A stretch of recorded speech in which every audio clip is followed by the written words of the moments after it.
Now, this is a really good question, and it's one that stumps a lot of people because there's two gains that you have to take into consideration. One is your taxable gain, and the other is your economic gain. Now, the economic gain is simple. It's your sales price minus your costs minus your mortgage equals your cash in hand. The taxable gain is a little bit more complicated because it takes a look at your sales price minus something called your adjusted basis. Now, what goes into the adjusted basis? It's your purchase price plus costs associated to purchasing the property plus improvements that you made. All of that totals out to what's called your adjusted basis.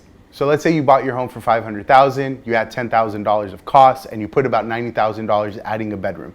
That would give you a total adjusted basis of 600 grand. So in this example, you bought the house for $500,000. Let's say it appreciated to $1 million worth of value, and at some point along the way, you refied your $400,000 loan to an $800,000 loan. So you have $1 million sale minus your $800,000 mortgage. You're gonna walk away with about 200 grand in cash from the sale of this asset, and that is your economic gain. Your taxable gain, however, is gonna be a little bit different. You're gonna take that $1 million less your adjusted basis, which remember was your $500,000 purchase plus your $100,000 of costs and renovation. So it's $1 million minus 600,000. Your taxable gain on this sale is $400,000. So now that you understand the difference between economic and taxable gain, let's talk about the tax credits you get when you sell your primary residence. If you're a married couple, you're gonna get a $500,000 credit against the taxable gain, and if you're single, you're gonna get a $250,000 credit. So in the example where you have $1 million sale and you have a $600,000 adjusted basis, if you're a married couple, your $500,000 credit is gonna offset your $400,000 gain.